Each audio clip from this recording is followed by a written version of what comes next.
Hello दोस्तों, आज मैं क्लास 7 का टॉपिक है पृथ्वी का आंतरिक भाग एनसीईआरटी, इसके बारे में चर्चा करूंगा।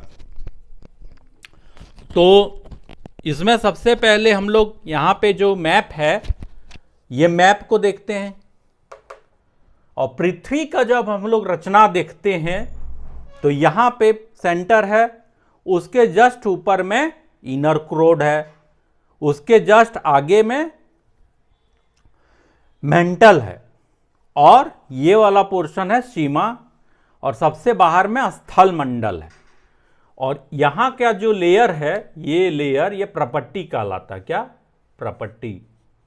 प्रॉपर्टी नहीं, प्रॉपर्टी। अगर हम लोग मेंटल की बात करें, जो कि आउटर कोर के जस्ट आगे होता है, तो ये 2900 किलोमीटर होता है।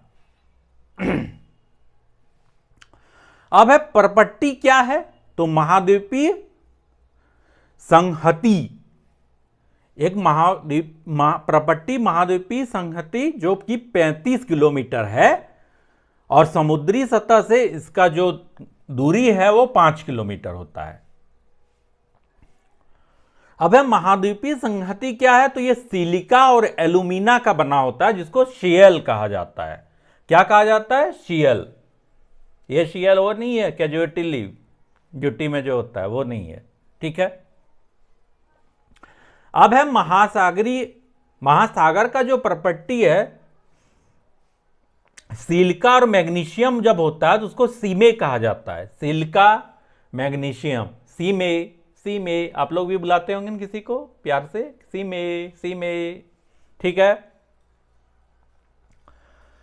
विश्व की सबसे गहरी खान जो है वो दक्षिण अफ्रीका में है, जो कि 4 किलोमीटर तक है, ठीक है।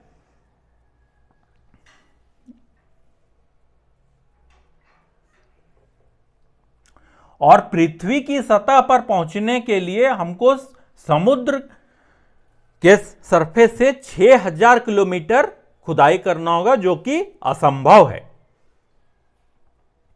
अब हम लोग यहां पे आते हैं क्रोड। तो क्रोड है जिसका रेडियस है 3500 किलोमीटर और ये निकेल और आयरन का बना होता है, जिसको नीफे कहा जाता है। ये टर्म याद रखना आपको, नीफे। सेंटर कोड जो होता है उसका टेम्परेचर प्रेशर बहुत ही हाई होता है। जैसे कहते हैं सेंटर में कोई भी आपको गुस्सा दिलाता है तो आपका प्रेशर और टेम्परेचर हाई हो जाता है ना, तो सेंटर पावर में जो होता है उसको गुस्सा आता ही है थोड़ा।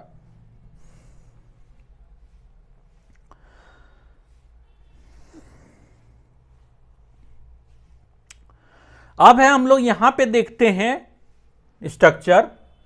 तो महासागरीय प्रॉपर्टी सबसे नीचे हो गया, इसके ऊपर में यहां पे महासागर है और महासागरीय प्रॉपर्टी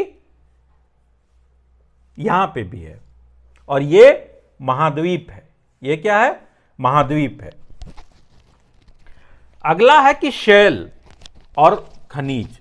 तो पृथ्वी में इसका जो प्रॉपर्टी होता है, बनाने वाली प्रॉपर्टी, प्राकृतिक खनिज के पिंड को शेल कहते हैं। मतलब अर्थ की प्रॉपर्टी बनाने वाले प्राकृतिक खनिज के पिंड को, प्राकृतिक खनिज में क्या हो जाएगा?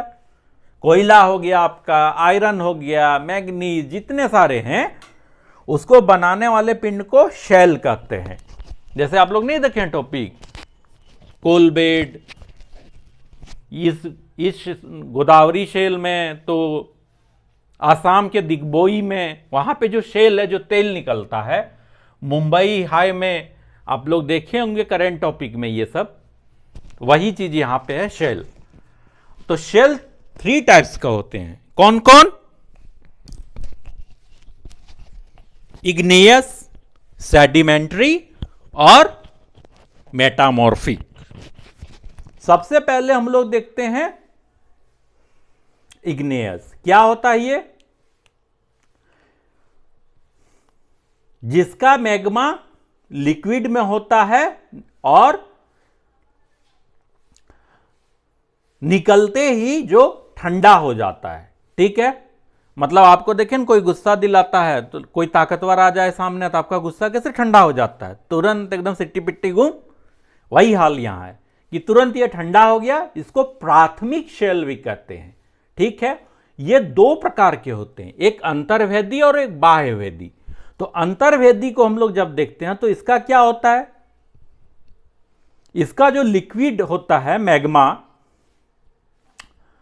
अर्थ सरफेस के अंदर ही कूल हो जाता है। मतलब मान लीजिए आपको कोई गुस्सा दिलाया, आप कुछ नहीं कर सकते हैं तो अंदर ही अंदर कूल हो जाते हैं।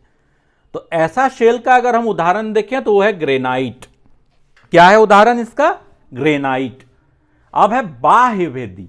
बाह्यवेदी में क्या है कि लिक्विड जो लावा निकलता है अर्थ सरफेस का तेजी से बाहर निकलता है अर्थ सरफेस पे। ठीक है, और वो तुरंत कूल हो जाता है। मतलब बाहर निकला गुस्सा से कोई भी आदमी लड़ने के लिए आपके लिए कि जा रहे हो, दिखा देंगे उसको, ये देखो तेरी ऑयल देख ले, लेकिन बाहर जाके तुरंत एकदम कूल। अरे क्या हुआ था?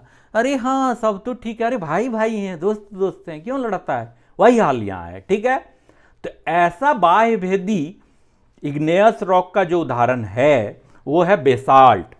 और ये बेसाल्ट कहां है? तो डेक्कन प्लेटू जितना है, दक्षिण का पठार जो भारत में पाया जाता है दक्षिण में, तो वो बेसाल्ट का बना हुआ है। अगला है सेडिमेंट्री, तो अवसादिक। तो सुन के ही लगता है कि शेल लुढ़क कर टूट कर छोटे छोटे टुकड़ों में बंट जाता है और एयर वाटर से मिलके सेडिमेंट्री शेल बनाता है। इसका उदाहरण हो गया बलुआ पत्थर। आप लोग नदी सब में जाते हैं तो वहां पे देखते हैं पत्थर बालू टाइप का पत्थर होता है, एक हार्ड होता है। ठीक है, एक बालू टाइप का होता है, तो उसका उदाहरण है बलुआ पत्थर। अब है मेटामॉर्फिक, मतलब कायांतरिक, रूपांतरित। तो जब इग्नेयस और सेडिमेंट्री ये दोनों जब मिल जाते हैं और वहां पे हायर प्रेशर होता है, टेम्परेचर भी हाई होता है। ठीक है, तो दो जब पार्टी मिल रहे हैं, प्रेशर टेम्परेचर हाई है, तो सरकार बना लेंगे कि नहीं? बना ही लेंगे। वही हाल यहां है। तो ये लोग दोनों भी सरकार बना लिए, ये मेटामॉर्फिक दोनों मिला के सरकार बना लिए। तो यहां पे स्लेट आ गया टॉपिक कि भाई सरकार बनाए हो तो स्लेट को मंत्री परिषद चाहिए, एक कैबिनेट का, और एक मार्बल को चाहिए। तो इसका एग्जाम्पल हो जाएगा, एक स्लेट है और एक मार्बल है। आग्नेय शेल मतलब मेटामॉर्फिक, इग्नेयस, छोटा छोटा टुकड़ा अवसादी शेल में कन्वर्ट होता है। अगर हम लोग ये साइकिल देखें तो यहां सबसे पहले देखिए, यहां से निकला मैग्मा, कन्वर्ट हो गया आग्नेय शेल में, उसके बाद ये अवसादी शेल में कन्वर्ट होता है, उसके बाद अवसाद में कन्वर्ट होता है, उसके बाद अवसादी शेल में कन्वर्ट होता है, और फिर कायांतरिक मतलब मेटामॉर्फिक में चेंज हो जाता है। आप देखिए ना कि जब आप लोग देखते हैं कि डिफरेंट सिलियर में देखते हैं या फिर क्रिश मूवी में देखते हैं कि कैसे कैसे तुरंत चेंज हो जाता है, लड़ते लड़ते स्ट्रक्चर चेंज हो जाता है, या फिर इंग्लिश मूवी में देखते हैं तुरंत एकदम स्ट्रक्चर चेंज कर लिया। वही हाल यहाँ है, लेकिन यह है कि ये फिर से मतलब रिवर्स होता है, मतलब कायांतरित से यहाँ पे आ गया मैग्मा, यहाँ पे आ गया कन्वर्ट हुआ, फिर मैग्मा से आग्नेय हुआ, आग्नेय से अवसाद हुआ, अवसाद से अवसादी शेल हुआ, फिर कायांतरित शेल हुआ, फिर आग्नेय से मैग्मा में भी होता है, फिर मैग्मा से अवसाद में होता है, फिर अवसादी शेल से डायरेक्ट मैग्मा में भी कन्वर्ट होता है। मतलब ये रिवर्सिबल और इरिवर्सिबल प्रोसेस होता है। समय के साथ जब टेम्परेचर प्रेशर बढ़ता है घटता है तो इस तरह का जो डेवलपमेंट है शेल में दिखाई पड़ता है। तो यहां पे ये टॉपिक आपका क्लियर हो गया होगा। ये क्लास 7 एनसीईआरटी पृथ्वी का इंटरनल स्ट्रक्चर का टॉपिक है। Thank you.